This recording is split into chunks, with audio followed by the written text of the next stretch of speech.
কুফর হচ্ছে সরাসরি আল্লাহকে অস্বীকার করা, নিফাক হচ্ছে অন্তরে অস্বীকার করে মুখে ইমানের দাবি করা, শিরিক হচ্ছে আল্লাহ তাআলার সাথে আল্লাহর সমকক্ষ সাব্যস্ত করা।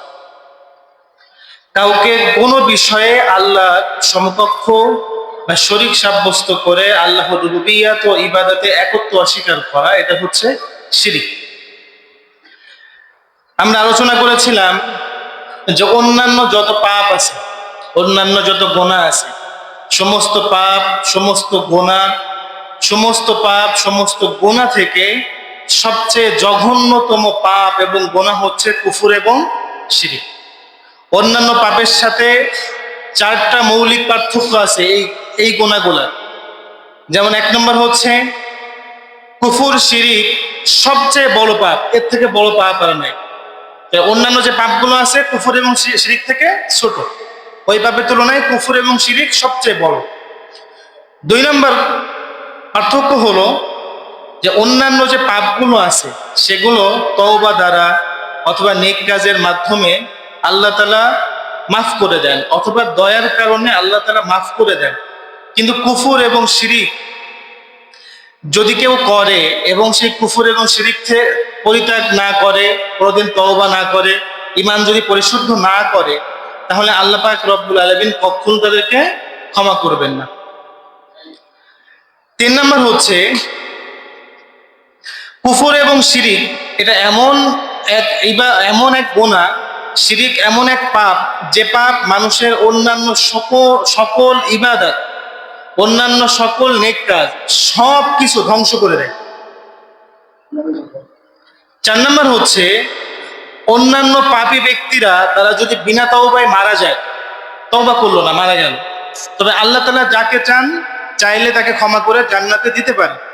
কিন্তু শিরিককারী, কুফরে অংশগ্রহণকারী কোনো ব্যক্তি যদি তওবা না করে, ঈমান পরিশুদ্ধ না করে মারা যায়, তাহলে আল্লাহ পাক রব্বুল আলামিন কখনো তাকে জান্নাতে দিবেন না।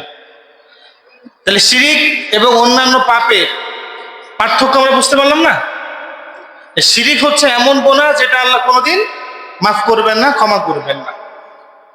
আজকে আমরা শিরিকের পরিচয় সম্পর্কে আলোচনা করবো, যে শিরিক জিনিসটা আসলে কি, কাকে শিরিক বলে, যেন আমরা চিনতে পারি যে কোনটা শিরিক আর কোনটা শিরিক না। শিরিক শব্দের শাব্দিক অর্থ হচ্ছে অংশীদার হওয়া, অংশীদার করা, সহযোগী বানানো। একটা ব্যবসা একা করা মানে এককভাবে করা, সেখানে মালিকানার মধ্যে আরেকজনকে নিয়ে নেওয়া, আমি যতটুকু পাবো তুমি ততটুকু পাবা, এটা কি বলে? অংশীদারিত্ব দেওয়া। আরবিতে বলা হয় শিরিক বা শরিক হিসাবে কাউকে নেওয়া।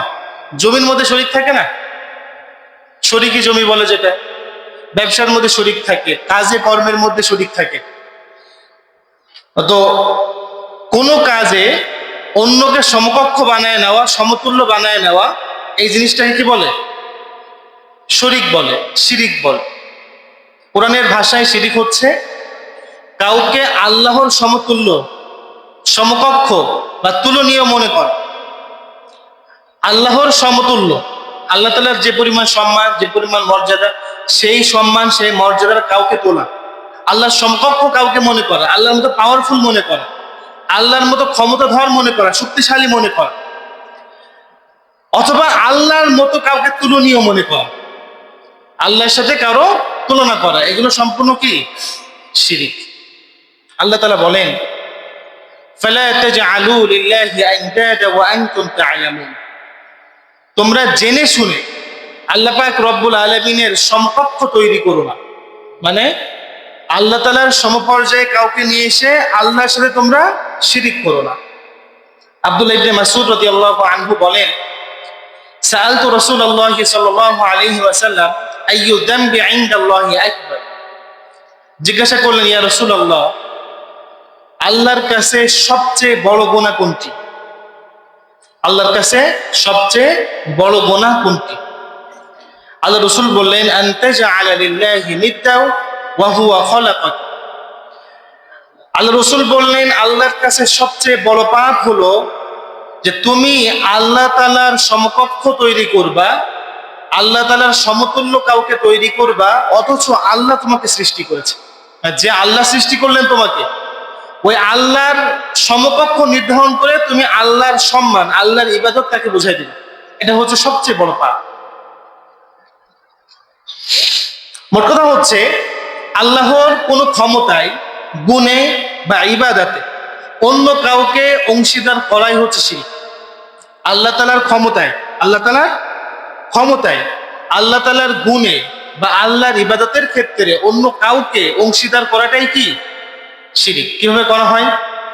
যেমন আল্লাহর ক্ষমতা বলতে, আল্লাহ তাআলা এই পুরো বিশ্ব জগৎ সৃষ্টি করছে।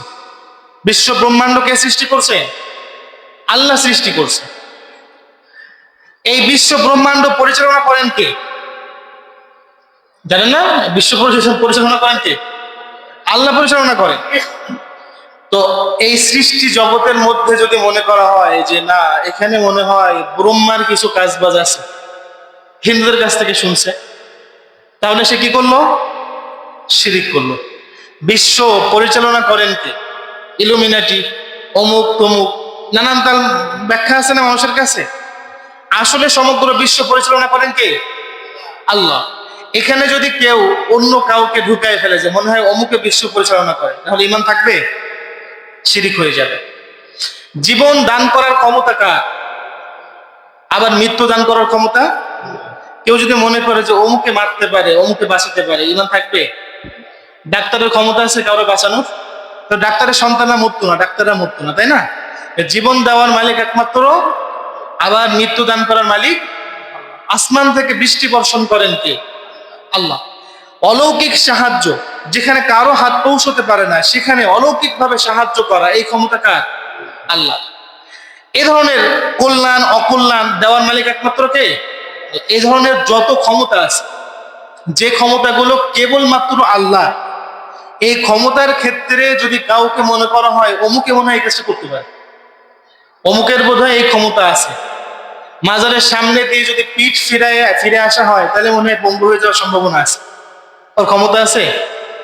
হ্যাঁ, জীবন দানের মৃত্যু দানের ক্ষমতা আল্লাহ ছাড়া কারোর নাই। আসমান থেকে বৃষ্টি বর্ষণের ক্ষমতা আল্লাহর, আল্লাহ ছাড়া কারো নাই। কোন ক্ষমতার ক্ষেত্রে যদি আল্লাহর সমতুল্য কাউকে মনে করা হয় যে অমুকেও মনে হয় পারবে, অমুকেও মনে হয় পারে, এই বিশ্বাস যদি কেউ স্থাপন করে তাহলে এই বিশ্বাসটাকে বলা হয় শিরকি বিশ্বাস। কি বিশ্বাস? তাকে মুশরিক বলা হবে। 2 নম্বর হচ্ছে যে আল্লাহ তাআলার মহান যে গুণাবলী গুলো আছে, আল্লাহ তাআলা যে বিশাল মহান মহান যে গুণাবলী রয়েছে, সেগুলোর ক্ষেত্রে যদি কাউকে আল্লাহর সমতুল্য মনে করা হয়, যেমন আল্লাহ পাক রব্বুল আলামিন হলেন সর্বশক্তিমান। আল্লাহ কি? সর্বশক্তিমান। এমন কিছু নাই যে বিষয়ে আল্লাহর ক্ষমতা নেই। আল্লাহু আলা কুল্লি শাইইন কাদির। আল্লাহ সবকিছুর উপর ক্ষমতাবান, যাকে বলা হয় সর্বশক্তিমান। এই সর্বশক্তিমানের ক্ষেত্রে কেউ যদি আরেকজনকে মনে করে যে অমুকে চাইলে সব করতে পারে, অসম্ভবকে সম্ভব করতে পারে, এই ধরনের বিশ্বাস যদি কারো প্রতি থাকে, এই যে সুপার হিরো সিনেমাগুলো আছে না, এক জায়গা থেকে উড়াই নিয়ে আরেক জায়গায় নিয়ে যাচ্ছে, চোখ দিয়ে লেজার ছেড়ে মানুষকে পোড়ায় ধ্বংস করে দিচ্ছে। সুপার হিরো যে মুভিগুলো আছে, যে সিনেমাগুলো আছে, স্পাইডারম্যান আছে, হাত দিয়ে সুতা বের করে এখান থেকে উড়ে ওখানে চলে যাচ্ছে, এইগুলো দিয়ে তাদের মাথার মধ্যে, মস্তিষ্কের মধ্যে ক্ষমতার একটা সিম্বল তৈরি করা হচ্ছে। দাজ্জাল নিয়ে যদি আলোচনা করবো সেটা এই বিষয়টা আনবো। দাজ্জালের ক্ষমতা কেমন হবে জানেন? দাজ্জাল বলবে আসমান থেকে বৃষ্টি হও, তো আসমান থেকে বৃষ্টি হবে। দাজ্জাল বলবে জমিনে ফসল হও, তো জমিনে ফসল হবে। দাজ্জাল বলবে নদী শুকায় যাও, তো নদী শুকায় যাবে। দাজ্জাল বলবে অমুকে পানি পাবে, তো অমুকেই পানি পাবে। ও বলবে অমুক পানি পাবে না, তো পাবে না। তো এই ক্ষমতাগুলো দেখলে মানুষ কি বলবে? এ তো সুপার হিরো আসছে, এর তো বিশাল সুপার পাওয়ার আছে, এটা বলবে না? বলার কারণে মানুষ তার প্রতি মুগ্ধতা ঈমান এনে ফেলবে। কিন্তু মুমিনের বিশ্বাস কি বলেন তো? যে সর্বশক্তিমান একমাত্র কে? আল্লাহ।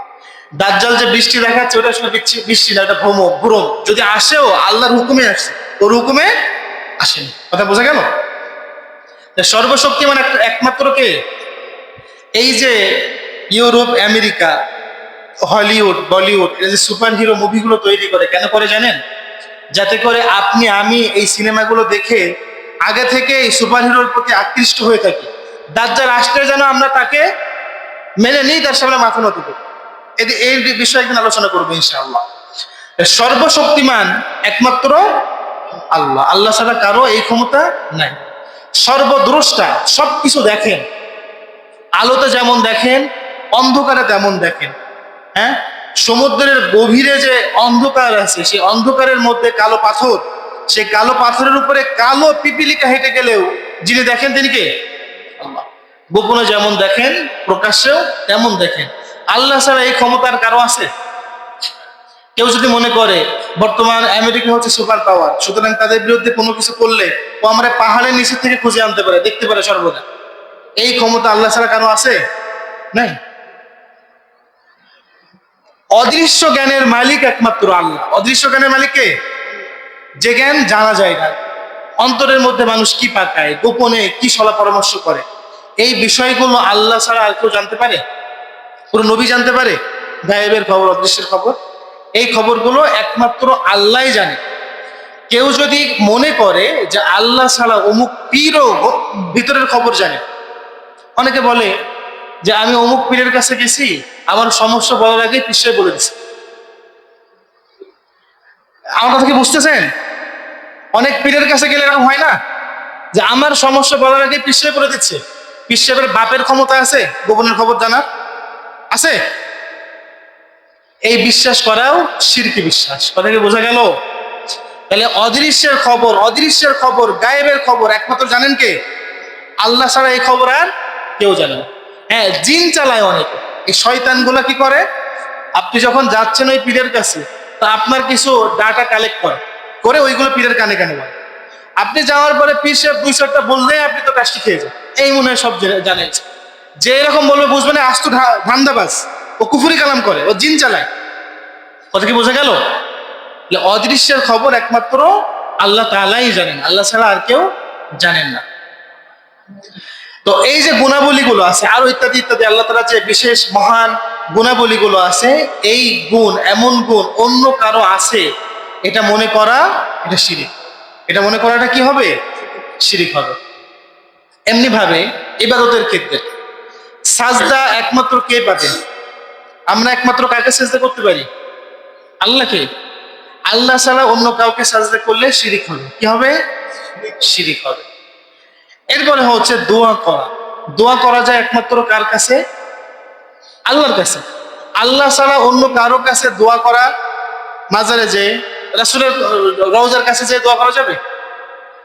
আল্লাহ ছাড়া আর কারো কাছে দোয়া করা এটা শিরিক। এরপরে হচ্ছে মানত করা।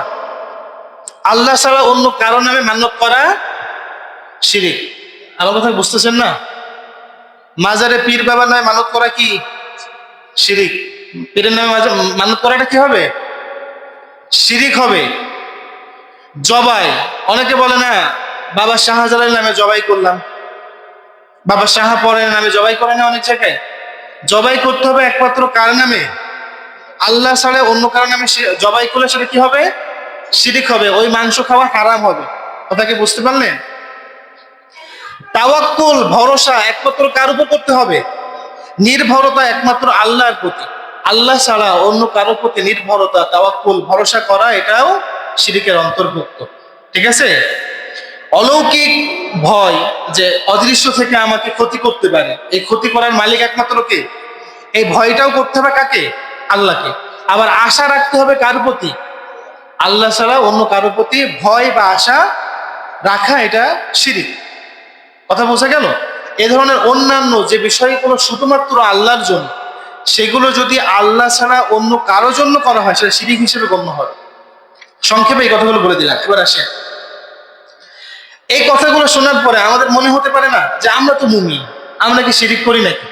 এখন মনে হয় না যে আমরা তো মুসলমান, আমরা কি শিরিক করবো? শিরিক তো করে মুশরিকরা, হিন্দুরা শিরিক করে, প্যাগানিস্টরা শিরিক করে, খ্রিস্টানদের মধ্যেও শিরিক আছে, ইহুদিদের মধ্যেও শিরিক আছে। আমরা মুসলমান, আমরা কি শিরিক করতে পারি? না, মুসলমানরা শিরিক করে। এই কথা বলছেন আল্লাহ তাআলা। আল্লাহ বলছেন ওয়ামা ইউমিনু আকসারুহুম বিল্লাহি ইল্লা ওয়া হুম মুশরিকুন। আল্লাহ বলেন যে অনেকেই আল্লাহর প্রতি ঈমান আনে, কিন্তু ঈমান আনার পরেও তারা মুশরিক থাকে। কঠিন কিন্তু কথাটা, যে আল্লাহর প্রতি অনেকেই ঈমান আনে, কিন্তু ঈমান আনার পরেও তারা কি থাকে? মুশরিক থাকে। মুশরিক থাকে, শিরিক না করলে কেউ মুশরিক হয়? তার মানে তারা শিরিকের মধ্যে লিপ্ত থাকে, অথচ তারা মুমিন, ঈমানদার। তাহলে মুমিনের সতর্ক হওয়ার কারণ আছে না, দরকার আছে না মুমিনের? যুগে যুগে যারা কাফের ছিল, যুগে যুগে যারা কি ছিল? কাফের ছিল। এই কাফেররা সরাসরি আল্লাহকে অস্বীকার করছে এমন খুবই কম পাওয়া যায়। সরাসরি আল্লাহকে রব হিসেবে অস্বীকার করছে এমন কাফের কম পাওয়া যায়। এমনকি আবু জেহেল এমন কাফের ছিল না যে আল্লাহকে অস্বীকার করত। আমরা আলোচনা করছিলাম ইমান বিষয়ক আলোচনায়, এই বিষয়টা গেছে না? তাহলে যারা সরাসরি কাফের ছিল এরাও নিজেদেরকে আল্লাহর প্রতি মুমিন দাবি করত, কিন্তু তারা কি ছিল? মুশরিক ছিল। কিভাবে ছিল? যে এই সমস্ত কাফেরগণ তারা আল্লাহর অস্তিত্বে, গুণাবলিতে, রুবুবিয়্যাতে, উলুহিয়্যাতে অস্বীকার করতো না, বিশ্বাস করতো যে ইবাদত করতে হবে একমাত্র আল্লাহ, রব একমাত্র আল্লাহ, আসমান জমিন সৃষ্টি করছেন একমাত্র আল্লাহ। কিন্তু তারা আল্লাহর সাথে মিলায়ে অন্যান্যদেরও ইবাদত করত। বুঝতে পারছেন বিষয়টা? তা আল্লাহর সাথে মিলায়ে যদি অন্যদেরও ইবাদত করা হয়, ওই ইবাদতটাকে কি বলে? শিরিক বলে। কি বলে? শিরিক বলে। তাহলে তারা ছিল আল্লাহর প্রতি ঈমানদার, কিন্তু ঘটনাক্রমে তারা কি ছিল? মুশরিক ছিল। তাহলে ঈমানদার মুশরিক হতে পারে না? পারে। কোন সময় পারে? যখন আকীদার মধ্যে ভ্রান্তি চলে আসে। কি চলে আসে? আকীদার মধ্যে যখন ভ্রান্তি চলে আসে তখন মুমিন মুশরিক হয়ে যায়। তাহলে আমরা যারা মুমিন বলে দাবি করি নিজেদেরকে, আমাদের ঈমানটাকে যাচাই করার সময় আসছে না, যে আমার ঈমানের মধ্যে শিরিক ঢুকে গেল কিনা। যদি থেকে যায় তাহলে তো আমি জীবনেও জান্নাতের ঘ্রাণও পাবো, তাই না? কারণ আল্লাহ তাআলা বলতেছে যে অনেক অনেক লোক আছে যারা আল্লাহর প্রতি ঈমান রাখে কিন্তু তারা মুশরিকই থেকে যায়। তাহলে আমরা যদি ওই কাতারে পড়ে যাই, সব ধ্বংস হয়ে গেল। এখন দেখেন, এই যে মুশরিক যারা ছিল এরা মূলত কি কি কারণে আল্লাহ তাআলার সাথে শিরিক করতো? হ্যাঁ, এরা মূলত কয়েকটা কারণে আল্লাহর সাথে শিরিক করত। নাম্বার 1, তারা মনে করত যে আল্লাহ পাক রব্বুল আলামিন এই বিশ্ব জগৎ সৃষ্টি করছেন, সবকিছু তার ক্ষমতায় সবকিছু চলে। কিন্তু আল্লাহ তাআলার কিছু কিছু প্রিয় বান্দা আছে, এই প্রিয় বান্দাগণ আল্লাহর বড্ড প্রিয়। তো আমরা যদি এই প্রিয় বান্দার কাছে যে সুপারিশ করি আর তারা যদি আমাদের পক্ষ থেকে আল্লাহর কাছে সুপারিশ করে, তাহলে আমাদের বিষয়টা সহজ হয়ে যাবে। বিশ্বাস করে কাকে? আল্লাহকে। কিন্তু মধ্যস্থতাকারী বানানোর কারণে এই মধ্যম মাঝখানে যিনি আছেন তার ইবাদত করে তারা মুশরিক হয়ে জাহান্নামে নিয়ে যাচ্ছে। ইহুদি নাসারা মানে খ্রিস্টান যারা ছিল, এরা তো মুমিন ছিল নাকি? আল্লাহর প্রতি ঈমান আনতো, তাদের যে নবী ছিল সেই নবীর প্রতি ঈমান আনতো। কিন্তু এরা, এই ইহুদি নাসারা মুশরিক, এরা আল্লাহ তাআলার সাথে সাথে আল্লাহর যে পছন্দনীয় ফেরেশতাগুলো ছিল, ফেরেশতা, নবী, ওলি, এদের ইবাদত করত। কিসের নামে ইবাদত করত? ভক্তির নাম।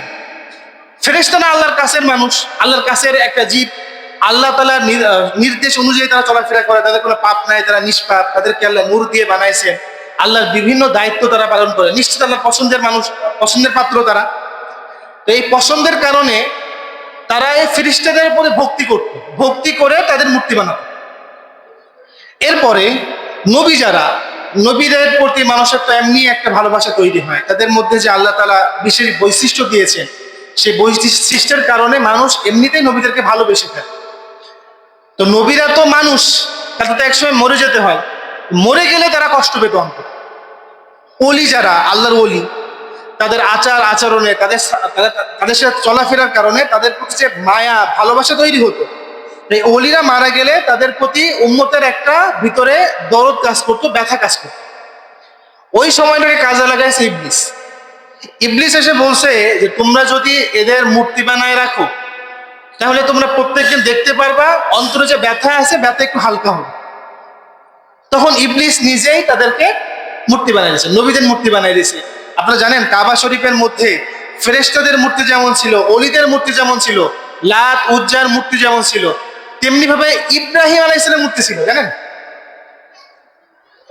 ইব্রাহিম আলাইহিস সালাম নবী না? ইসমাইল আলাইহিস সালাম মূর্তি ছিল, তিনি নবী ছিলেন না? তারা নবীদের মূর্তিও বানায় তাদের পূজা করত।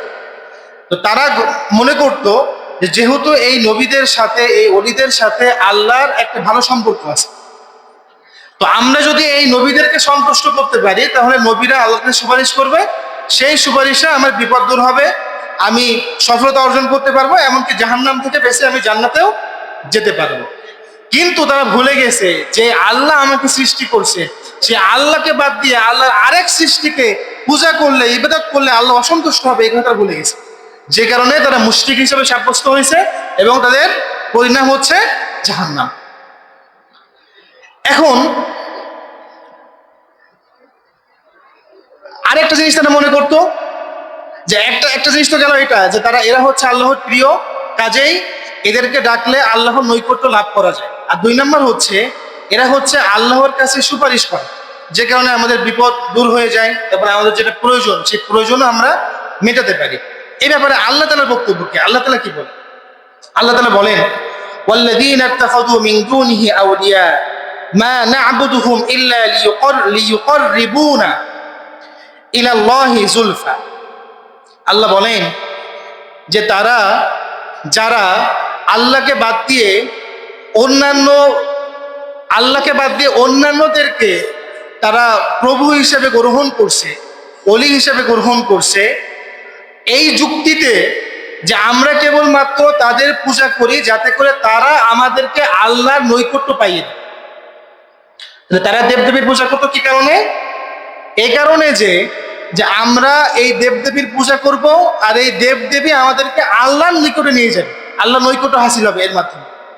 আল্লাহ বলেন, ইন্নাল্লাহা ইয়াহকুমু বাইনাকুম ফীমা হুম ফীহি ইখতালিফুন। যে বিষয়ে তারা মতবিরোধ করছে সে বিষয়ে আল্লাহ তাআলাই তাদের বিচার করবে। ইন্নাল্লাহা লা ইয়াহদি মান হুয়া কাযিবুন কাফফার। যারা মিথ্যাবাদী এবং যারা কাফের তাদেরকে আল্লাহ পাক রব্বুল আলামিন হেদায়েত দান করে না। বলে কাফেররা তারা যে শিরিক করত, এই শিরিকের পিছনে তারা কি এটাকে শিরিক মনে করে করত না, তারা মনে করতো কি যে আমরা যদি এই দেবদেবীর পূজা করি তাহলে এরা আমাকে আল্লাহর কাছে নিয়ে যাবে, আল্লাহকে পাওয়ার জন্য শিরিক করত। ফলাফল কি হয়েছে? আল্লাহকে তো পাইনি, বরং জাহান্নামে চলে গেছে। এবার মিলান, যারা মাজারে পূজা করে শুধুমাত্র আল্লাহর নৈকট্য পাওয়ার জন্য, এরাও যাবে কোথায়? একই রকম উদাহরণ। আল্লাহ আলো বলেন, ওয়ায়াবুদুনা মিন দুনিল্লাহি মা লা ইয়াদুররুহুম ওয়া লা ইয়ানফাউহুম। যে তারা যাদেরকে ইবাদত করে, যাদের বন্দিগি করে আল্লাহকে বাদ দিয়ে, তারা না তাদের ক্ষতি করতে পারে না কোনো উপকার করতে পারে। এমনকি নাকের ডগায় যে মাছি বসে, মাছিটাও টানতে পারে না, পারে নাকি? কি কি কি উপকার করবে তাদের কি ক্ষমতা আছে? তারা কি বলে উল্টো, ওয়ায়াকুলুনা হাউলাই শুফাআউনা ইনদাল্লাহ। ওরা বলে এই যে যাদের আমরা ইবাদত বন্দেগী করি এরা কিয়ামতের ময়দানে আল্লাহর সামনে আমাদের পক্ষ থেকে সুপারিশ করবে। চাইলে কি সুপারিশ করতে পারবে? এ বিষয়ে আমরা একটুখানি পরে আলোচনা করবো, সুপারিশ করতে পারবে কি পারবে না। তো এখানে যে আয়াত 2টা বললাম, তো এই আয়াত 2টা থেকে যেটা বোঝা গেল সেটা কি, ওরা আল্লাহর অবাধ্য হয়ে এগুলো করতো, বিষয়টা এমন না, বরং তারা আল্লাহকে পাওয়ার জন্য, আল্লাহর কাছ থেকে মাপ পাওয়ার জন্য, আল্লাহর নৈকট্য হাসিলের জন্য শিরক করত। বুঝতে পারলেন বিষয়টা? আবার তারা কি মনে করত? তারা মনে করত এই যে সমস্ত দেবদেবীর পূজা তারা করে, বিভিন্ন মূর্তি বানায় যে পূজাগুলো করে, যদি তাদের বন্দনা করা বন্ধ করে দেয়, তো তাদের বন্দনা না করলে তাদের বদদুয়া ওরা ধ্বংস হয়ে যায়। এমনকি আমাদের নবী সাল্লাল্লাহু আলাইহি ওয়াসাল্লাম তিনি যখন এসে বললেন যে তোমরা এই যে এদেরকে দেবদেবীদের যে পূজা করো এটা তো সম্পূর্ণ শিরক, তোমরা ধ্বংস হয়ে যাবা। এই দেবদেবী নিজে না পারে কথা বলতে, না পারে নিজের নাকের মাছি তাড়াতে, নিজের সামনে থেকে খাবার কুকুরে এসে খেয়ে যাচ্ছে, নিজে তাড়াতে পারতেছে না, ওরা তোমার কি উপকার করবে?